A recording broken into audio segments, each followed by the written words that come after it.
Je voudrais vous souhaiter la bienvenue ici, au siège du parti Restaurer l'Espoir, et également le siège de la coordination nationale de la résistance nationale du Bénin. Et puis, j'ai appris dans la presse ou sur les réseaux sociaux que votre leader, M. Sabissira Korogone, a fait une déclaration. Et cette déclaration m'a été transmise par le staff que je coordonne. Et dans la foulée, votre leader, le président Korogone, a pris contact avec moi. Il souhaiterait que de vive voix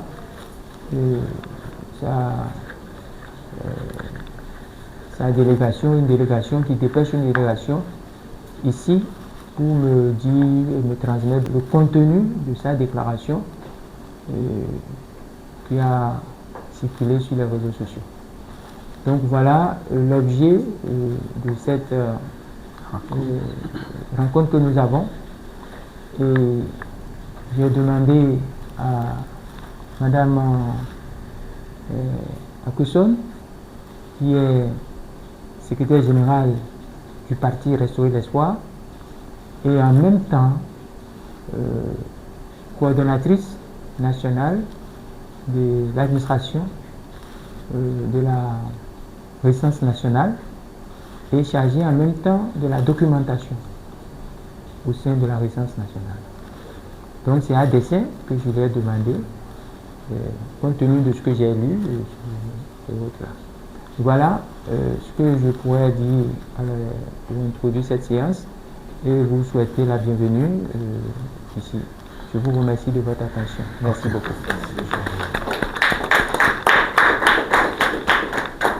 Merci, Monsieur le Président. Merci pour l'accueil.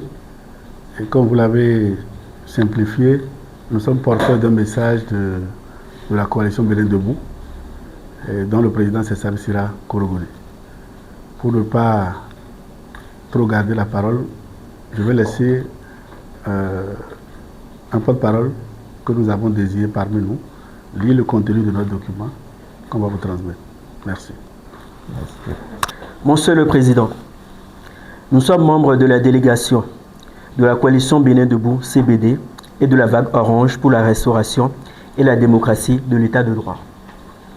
Monsieur le Président, le président de la coalition Bénin Debout CBD, vague orange, nous charge de venir témoigner dans un premier temps toute son admiration pour le type de leadership que vous incarnez.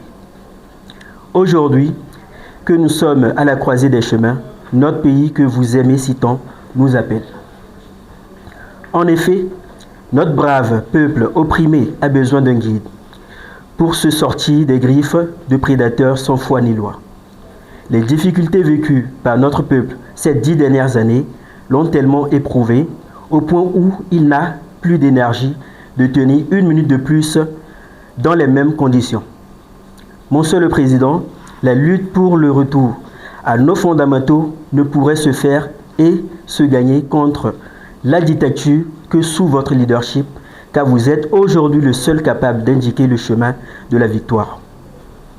Notre peuple, ayant soif de sa dignité, attend qu'on lui indique le chemin de son salut. Monsieur le Président, candidat Azanaï, ce n'est pas le moment de rappeler le bilan catastrophique du régime dit de la rupture. Le peuple maltraité et malmené depuis quelques années a besoin de retrouver sa démocratie chèrement acquise et le seul chemin pour y parvenir s'appelle la résistance nationale que vous incarnez. Nous sommes donc venus vous dire au nom de Sabissira Korogone que désormais nous nous mettons à votre disposition afin que le combat pour sa souveraineté et sa dignité se fasse sous votre leadership. Le président de la coalition Bénin Debout se dit prêt et attend ensemble avec toute sa troupe les mots d'ordre à venir. Au vu de tous les dégâts et peines enregistrées depuis 2016 sur le plan économique, social et politique, le peuple épuisé, fatigué et vivant en permanence sous la peur, recherche sa libération. Il ne peut continuer d'en souffrir sans pouvoir rien faire. C'est pourquoi le président Sabin Sira Korogoné propose un sursaut patriotique autour de vous afin qu'ensemble on aille à l'assaut de la fatalité. Avec vous, nous croyons à une victoire certaine du peuple souverain, épris de paix et de sa démocratie, bien tant qu'aimé par le passé. Monsieur le Président, candidat Zanaï, voilà en quelques mots l'essentiel du message que notre leader a bien voulu qu'on vienne vous transmettre. Merci pour l'attention. Merci bien. Merci beaucoup. Je voudrais, avant de commencer, à vous demander de transmettre à votre leader, le président Sabin Sira Korogoné, que je connais très bien. On ne connaît jamais personne assez, mais que je connais. Tous mes meilleures pensées, mes meilleures salutations et toute ma considération. C'est vrai, je viens de vous écouter et c'est à peu près ce que j'ai lu et ce que j'ai compris lorsque le week-end j'ai eu l'occasion de prendre connaissance du message. Mais je voudrais vous dire et expliquer ce qu'est la résistance nationale. La résistance nationale, vous avez des documents pleins, vous avez beaucoup de documents d'archives. Nous avons produit, madame, sous votre éclairage, nous avons produit beaucoup de documentation à partir de l'analyse de la situation. Et ce qui nous a permis, nous, d'avoir une compréhension de ce que nous parlons, ce que nous entendons par résistance nationale. La résistance nationale, c'est un combat de rétablissement des fondamentaux de la République, des fondamentaux de la nation, des fondamentaux de notre communauté.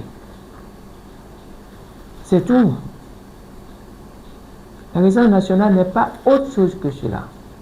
Et nous avons expliqué, et je parle sous votre contrôle, aux uns aux autres, que la résistance nationale n'est pas un parti politique. Elle ne peut pas être un parti politique pour continuer à s'appeler résistance nationale.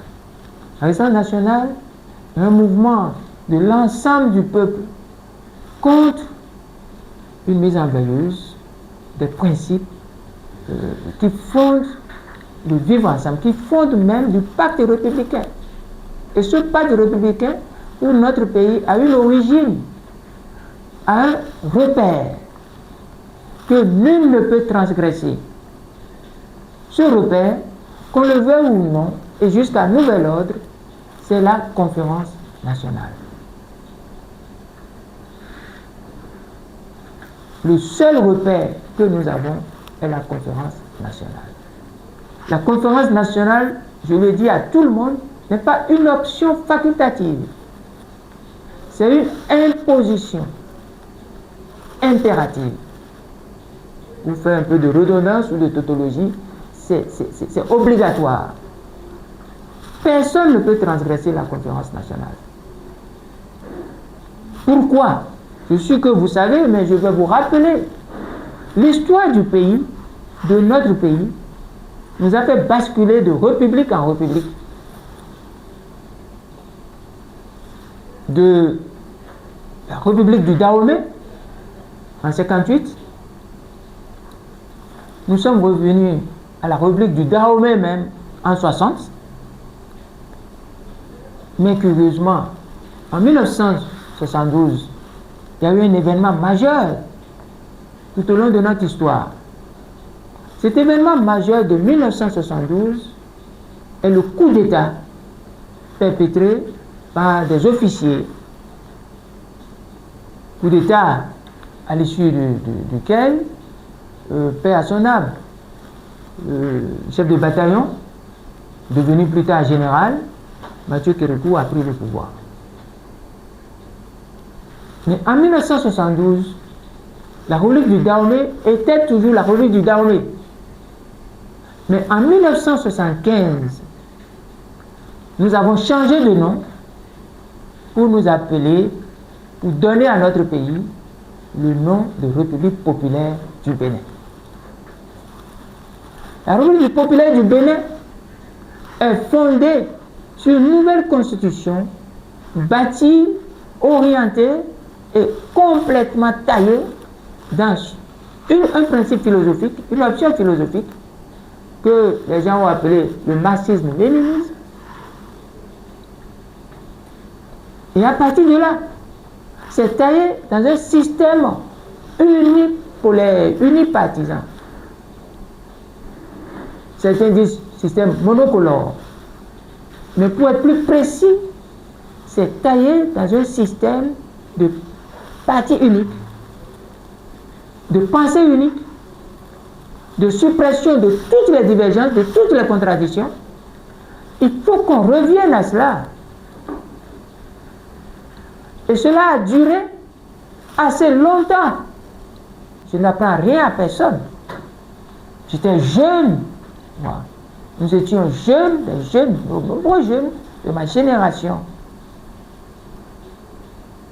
Nous avions une compréhension de la situation qui était celle de notre pays à partir de 1975. Nous avions pris nos responsabilités, nous avons payé le prix. Nous n'étions pas les seuls. Nous avions eu la chance d'avoir des aînés qui ont pris leur part. Et aux côtés de ces aînés, nous sommes arrivés à l'impasse de 1989-90.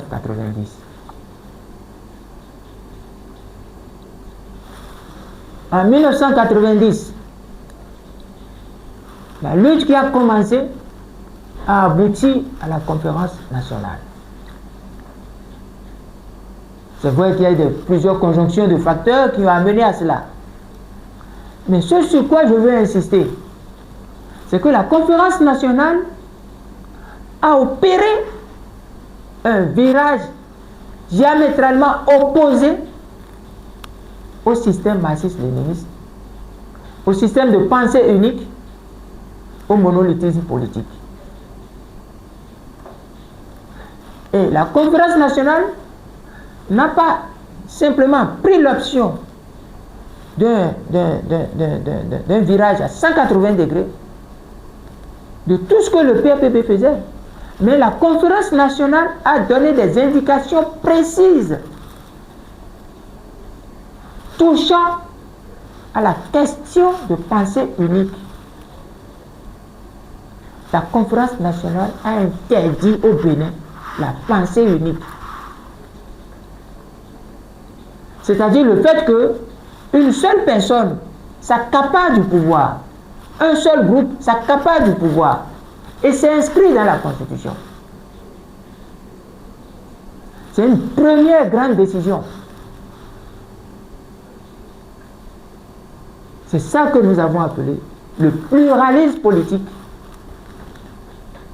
monnayé plus tard en multipartisme intégral. C'est une décision qui est inscrite plus tard dans la Constitution. Et personne ne doit transgresser cela sous quelque motif, quelque argument, quelque argument que ce soit. Personne. C'est écrit.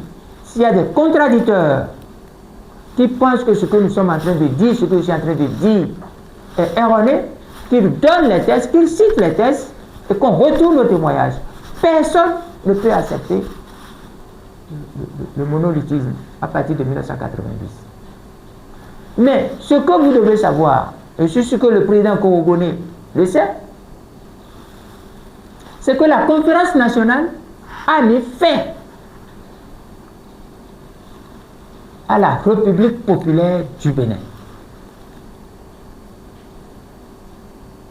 Et en mettant fin à la République populaire du Bénin, la conférence nationale a créé la République du Bénin le 28 février 1990 et qui est entrée en vigueur le 1er mars 1990. Donc, quand nous parlons de République du Bénin aujourd'hui, ça a une histoire. Et ça a une base, ça a un fondement. C'est le pacte de la conférence nationale qui a fondé la République du Bénin. Ce pacte de la conférence nationale, cette réconciliation des Béninois avec eux-mêmes, a permis de créer la République du Bénin, l'appellation République du Bénin. Alors, vous devez vous poser la question, l'appellation République du Bénin est fondée sur quoi? Est fondée sur les actes de la conférence nationale. Donc, quiconque transgresse les actes de la conférence nationale transgresse la République du Bénin. Et aucun Béninois ne doit l'accepter. Voilà les origines du grief que nous avons aujourd'hui. Il n'est pas possible qu'un Béninois se lève aujourd'hui et invente autre chose, sur quelque prétexte que ce soit. C'est ça le basique qui doit être le référentiel lorsque nous parlons de la résistance nationale. Je n'évoquerai plus ce que vous savez, les transgressions des lois, les lois liberticides, la destruction de l'état de droit, le démantèlement des lois piliers de la démocratie, la moquerie envers la conférence nationale, la ruine de la conférence nationale et l'option aventuriste de Patrice Talon qui consiste à exclure, en oubliant, et je me demande s'il y a des gens lucides autour de lui, l'exclusion 100% de 2019 vise Talon la rupture de toute légitimité. Ils font de l'usurpation politique. Tout le contraire de la conférence nationale. Tout le contraire de ce qui est inscrit dans la Constitution. L'exercice du pouvoir sectaire, personnel. Il est interdit qu'aucun groupe, aucune association syndicale, mouvement, groupe, même groupe de partis politiques ne peut s'arroger, ne peut s'accaparer du pouvoir. Et c'est ce qu'ils font. Avec des arguments tordus, de la primade, de l'arnaque politique.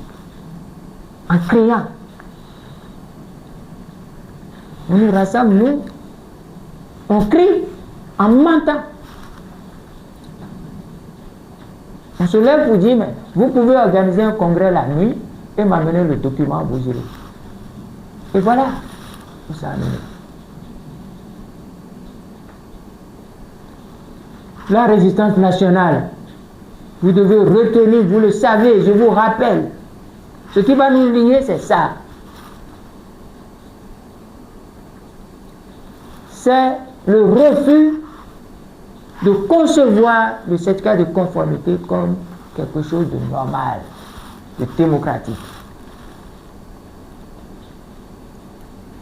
Parce que c'est source d'exclusion. Nous avons fait tous les sacrifices pour ça.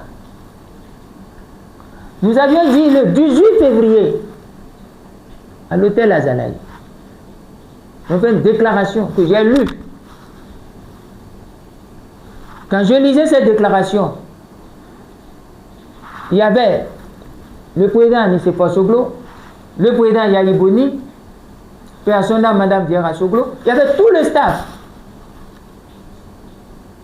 On m'a demandé de porter la voix de lire. Ce que j'ai fait. J'ai aussi instruit, et nous avons demandé que nos documents soient transmis à Patrice Talon pour qu'un jour personne ne dise qu'il m'était au courant. Le 19, nous avons transmis cette lettre. Et on a adjoint à la lettre la déclaration du 18 février à l'hôtel Azalaï. Monsieur, madame,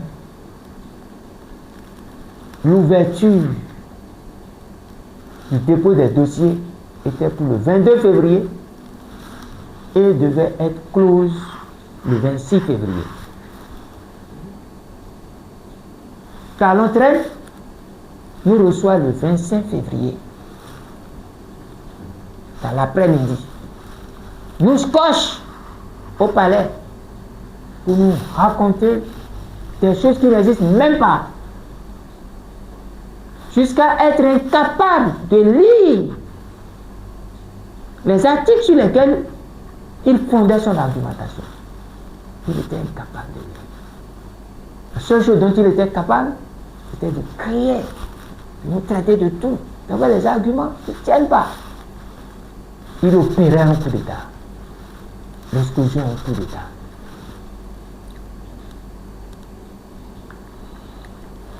Il a opéré un coup d'État. Et à nos questions pour lui dire, ce que vous dites n'est pas bien, ça va amener des morts, ça va amener l'impasse. C'était comme si on sortait de la salle, on irait directement en prison.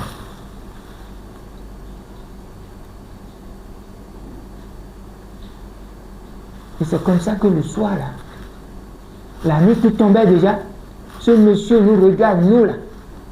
Mais il me regarde moi là, il me regarde dans les yeux. Il dit, monsieur Azalaï,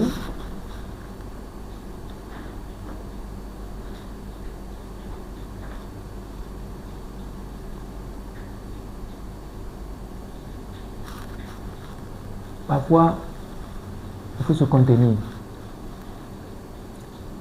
Il nous dit, nous, que si nous voulons déposer nos dossiers demain, là, le 26, là, de convoquer un congrès la nuit, là, en quittant chez lui, là, de convoquer un congrès la nuit, de faire le congrès, de lui amener les papiers. Allez au ministère de l'Intérieur, demandez à tous les partis politiques qu'il a fini par autoriser. À quelle heure, à quel jour, ils ont pris leur autorisation pour aller. C'était le 26 février. Dans un pays là, pour aller aux élections, on vous autorise le jour de clôture du dépôt des dossiers. Vous devez comprendre ces choses pour savoir que la résistance nationale n'est pas affaire d'un parti politique. C'est la défense des principes. Et pour dérouler la suite, vous savez ce qui s'est passé. Ce qui s'est passé. Un président chasse tout le monde du Parlement, instigue deux partis politiques, comme de l'ironie et du ridicule, de l'indécence et de l'immoral. Comment une personne peut promouvoir une pensée, un idéal libéral, un idéal progressiste? Parti républicain et parti progressiste, c'est opposé. L'un va dans un sens, l'autre va dans l'autre sens. Quand vous voyez quelqu'un qui fait ça, la personne fait du marionnettisme. Ces partis sont des partis fantoches. On tire, la preuve, vous voyez. C'est ça que nous avons alerté très tôt, en disant, tuons nos égos, tuons nos logos. Depuis le 9 février 2019, nous avons fait tous les sacrifices. J'ai personnellement fait tous les sacrifices humainement possibles. Et heureusement que sur la base de mes expériences pratiques, des réseaux, de mon parcours, tant théorique que pratique, j'ai pu éviter beaucoup de choses. Personnellement pour moi, personnellement et aussi pour notre pays. La résistance nationale, c'est un acte de foi. Ceux qui veulent atteindre des postes, ceux qui veulent des privilèges, ceux qui veulent de l'argent, ils ne peuvent pas faire la résistance nationale.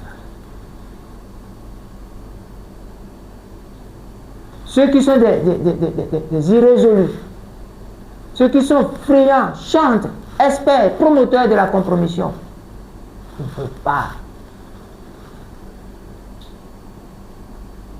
Vous devez savoir ce qu'est la résistance et ce que n'est pas la résistance. Et en être convaincu. Une fois que vous êtes convaincu de ça, le reste, c'est simple. Le discours deviendra lisible parce que ça sera le discours du peuple. Dans la mesure où c'est le peuple qui défend le peuple. C'est le peuple qui défend le peuple. Le rôle du leader, c'est de comprendre la situation et d'éclairer et d'orienter. Je vous dis, nous avons développé des efforts et des sacrifices pour avoir une compréhension parfaite de la situation. Ce qui nous permet d'anticiper, d'alerter, de vous dire des choses qui vont se passer. Si je vous dis 10 choses, sans manquer de modestie, et pour retourner au fait que je ne suis qu'un simple homme, 9,5 vont se passer dans ce pays. De maintenant, par le passé c'est comme ça, mais de maintenant jusqu'à là où on arrivera et comment on arrivera. Si je vous dis 10 choses, 9,5 au moins vont se passer. Avec précision et certitude. Au 4e décimal près. La partie entière va se réaliser. Le 0,1 va se réaliser. 0,01 va se réaliser. 0,001 va se réaliser. 0,04. Avant que vous ne voyez les erreurs. C'est une parfaite lecture de la situation.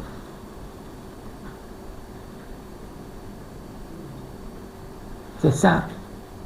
Si vous prenez le chemin de la résistance, un chemin que vous connaissez déjà, parce que votre leader connaît ce chemin, si votre leader renoue avec ce chemin, vous devez savoir que c'est pour une bataille au nom et pour l'intérêt général. On ne peut pas faire la politique en refusant d'être crédible. L'homme politique doit être crédible. J'ai l'habitude de dire aux gens, on fait un combat avec ses moyens. Les moyens que nous avons, c'est les moyens intellectuels, l'expérience. Friedrich Melek dit, l'homme public, l'homme politique, est un soldat de l'intérêt général et la crédibilité est son uniforme de combat. Vous ne pouvez pas faire la politique en disant A le matin, B à midi, C l'après-midi, D nuit tombant et dans la grande nuit, tu ne peux que la famille. Si vous avez un discours pertinent, clair, réfléchi, tourné vers l'intérêt général, le peuple vous suivra. J'ai écouté des gens qui disent notre peuple n'est pas prêt, le peuple n'est pas prêt. C'est ces personnes, ces individus qui ne sont pas prêts. Parce qu'au moment où le peuple les attend, ils courent vers les gamelles, le ventre et le bas-ventre. Alors que le peuple les attend. Qu'est-ce que le peuple, notre peuple va faire d'autre que ce que ce peuple a fait en 2019? Ce peuple a asséné, monsieur le chef de délégation, monsieur le porte-parole, madame, messieurs, notre peuple a asséné à la rupture et à Patrice Talon et à l'œuf, clic et clac. Notre peuple a asséné une défaite cuisante à ces messieurs hors les unes en 2019. Vous vous souvenez de comment eux-mêmes sont passés de 22% à 23% avant que la cour constitutionnelle de l'autre monsieur que vous connaissez n'amène à 27%. Quelle crédibilité peut-on avoir avec une abstention de 73% après avoir tué? Le Parlement de 2019, c'est un Parlement de 27%, chiffre officiel, leur propre chiffre. On sait que c'est un chiffre faux, mais on leur garde ça. C'est ce Parlement-là qui révise la Constitution, qui détruit les lois, qui fait tous les désordres que vous voyez. On demande d'aller applaudir ça.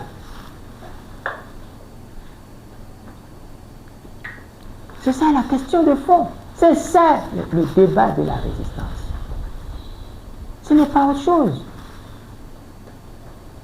Vous avez suivi, en 2020, en dehors de ce qui s'est passé en 2019, qui a eu une maturité extraordinaire de notre peuple, qui dans le sang, dans la douleur, dans la terreur, dans la cruauté de ce pouvoir, dit de la rupture, un pouvoir déviant, ce peuple a assumé. 2020, la loi dit élection. La décentralisation consiste à quoi? Que les collectivités territoriales soient dirigées par des conseils élus. Ils ont arrêté l'élection qui a été infructueuse. Ils sont passés à la désignation. Devant nous tous. C'est ces gens-là. 2021. Vous savez ce qui s'est passé? On dit que notre peuple n'est pas prêt. Malgré tous les chiffres qu'ils ont complets, ils étaient à autour de 50% de chiffres officiels. Et c'est dans ces 50% que Talon a eu 83%. Il est minoritaire. Et le seul argument, nous voulons faire le développement. Le seul argument, on faisait la corruption. Et ils vont jusqu'à dire des aides de compétences. Passer honteux. Mais qui sont ceux qui parlent? Dites-leur de se mettre devant. Pour qu'on voit leurs compétences et leur passé horrible. On insulte un peuple qui a été répertorié quartier latin, nos ancêtres. C'est ça le débat de la résistance. C'est ça le débat de la résistance nationale. Le quartier latin est devenu une désert de compétences.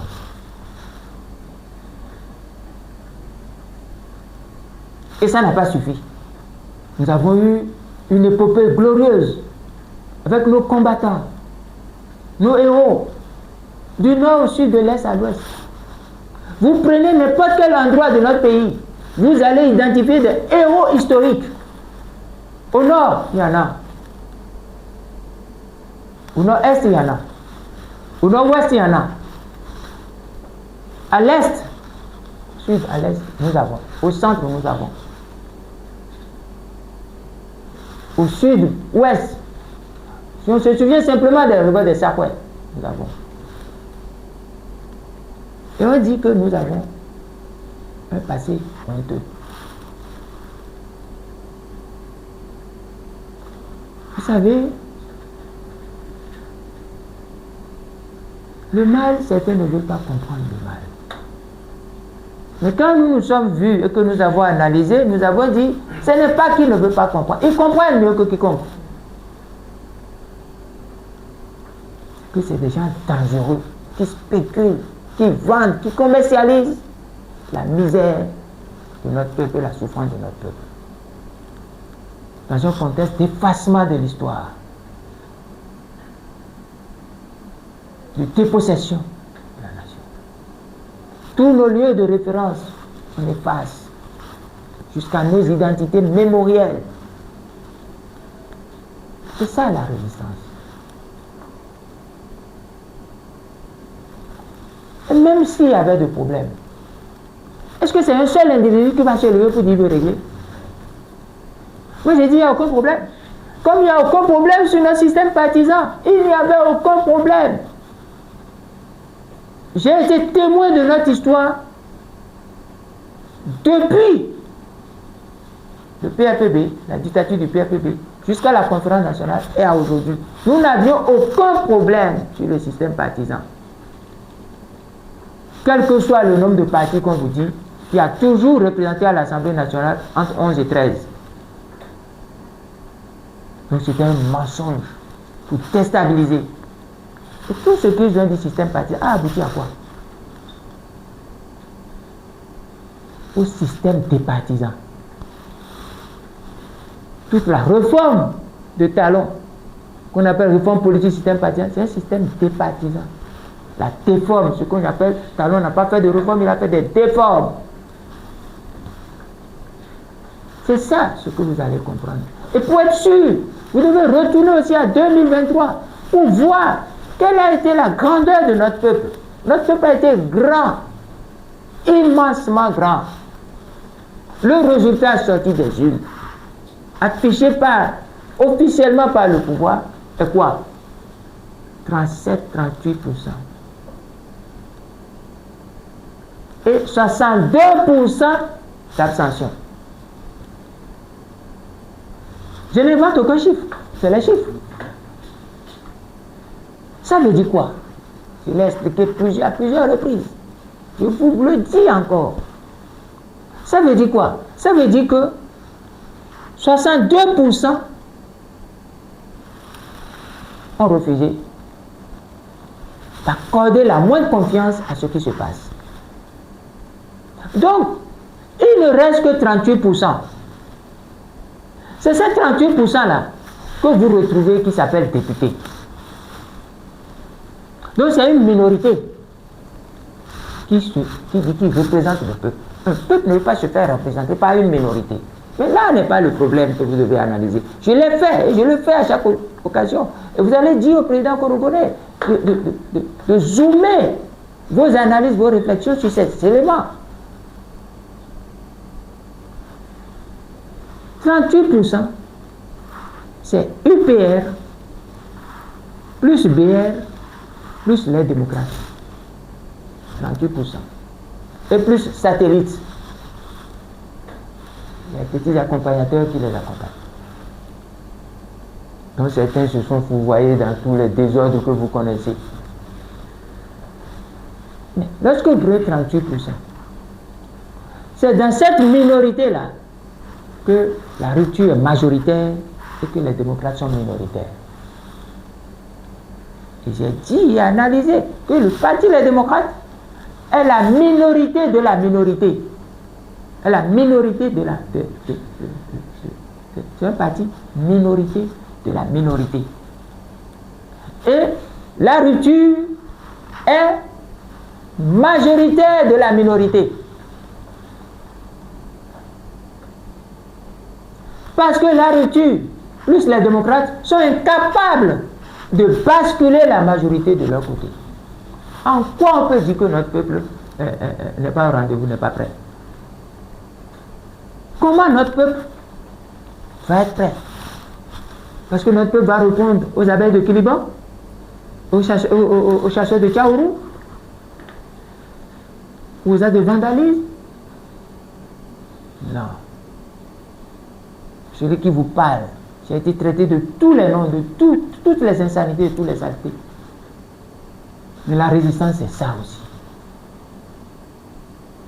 En m'inspirant un peu de Nelson Mandela qui dit de tout temps, l'histoire a reconnu les hommes braves et sages, qui, malgré les insultes, les délations, tout ce qu'il y a de désordre, de diffamation, malgré même les défaites, tiennent debout. L'honneur appartient à ces hommes. C'est le style, le modèle que nous vous proposons. Comprendre la situation. Le premier rôle du leader, c'est de comprendre la situation. Et une fois que la situation est comprise, opérer un choix. Et une fois que le choix est opéré, aller vers le peuple, sensibiliser le peuple, mobiliser le peuple autour de la pertinence, l'organiser, l'encadrer.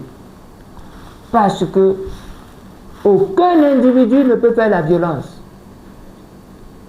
Il y a deux entités dans une république organisée qui peuvent recourir, je ne dis pas qu'ils doivent, qui peuvent recourir à la violence. le gouvernement, l'État représenté par le gouvernement, et le peuple souverain et suprême à l'État et au gouvernement. Aucun individu ne peut aller sur la place publique et dire violence, j'ai refusé. Pour avoir refusé, on mettrait de tous les noms. Ceux dont les images étaient rattachés aux abeilles de Kilibon, aux chasseurs de Chaourou, ceux-là, c'est 52 jours.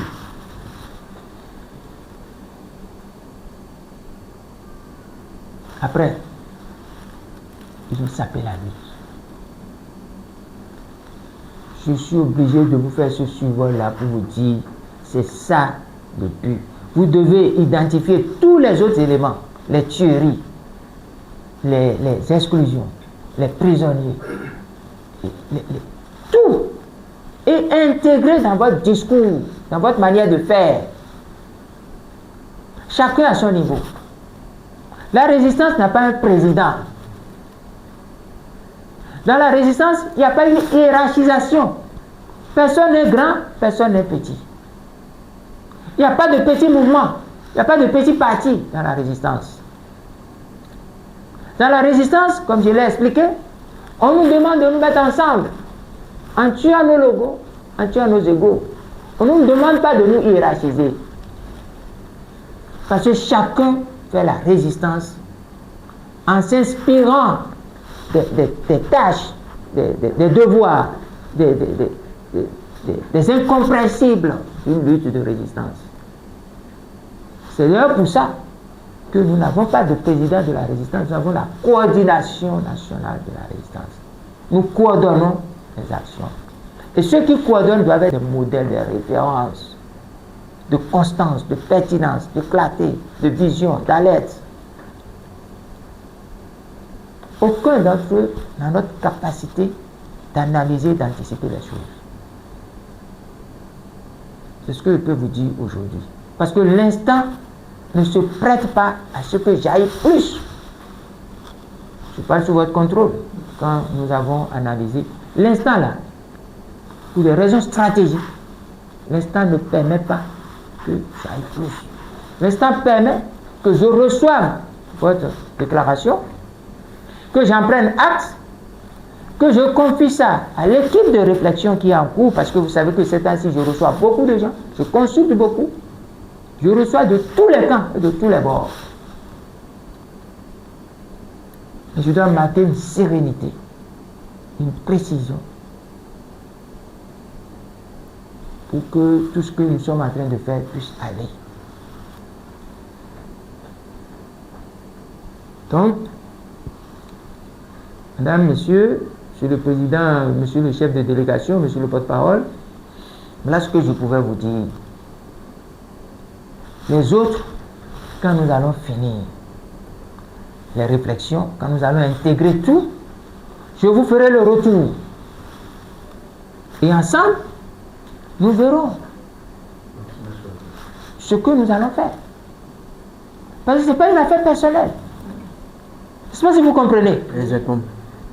Quelqu'un m'a posé une question tout à l'heure quand je venais ici, et il me dit, il me parle de si, bon, je ne sais pas si je vais dire, mais j'ai dit, mais non, écoutez, c'est une question du peuple. Ce n'est pas une question d'individu. Lorsqu'un individu vient devant vous, faites attention. Est-ce que ce qu'il dit, c'est le peuple? Si c'est le peuple, on est obligé. Mais si ce n'est pas le peuple, on doit pouvoir dire à la personne, écoute, vous vous égarez. Le chemin que vous prenez, c'est l'égarement. Voilà le chemin du peuple. Parce que nous, principalement moi, j'ai rendez-vous avec le peuple. Et le peuple m'a indiqué son adresse et je suis devant la maison du peuple. Et chaque fois que je toque, le peuple me dit je suis dedans. Et puisque le peuple me dit je suis dedans, j'attends. Jusqu'au moment où le peuple va me dire je ne suis pas dedans. Mais puisque notre peuple ne trahit pas, je vous ai démontré, le peuple ouvrira la porte. Et ensemble, nous allons accompagner ce peuple dans la direction du peuple. Mais jamais dans la direction du ventre, du bas-ventre, de l'ego et de l'orgueil, de la cruauté. Voilà un peu ce que j'ai à vous dire en vous demandant, avec beaucoup de considération, beaucoup d'estime et beaucoup d'égard, parce que je vois certaines personnes qui me connaissent parmi vous et qui savent comment je fonctionne, qui connaissent ma loyauté envers les engagements, envers les principes. Je vais vous demander de transmettre au président Kourougouni tous mes bons sentiments, toutes mes bonnes pensées. Et il est un combattant, il sait comment, ce que je dis, combattre. C'est un sacrifice. Voilà ce que j'ai à vous dire en vous exhortant au courage. Encore une fois, merci beaucoup, Madame la SG. Et voilà, je vous remercie. Merci, monsieur le président.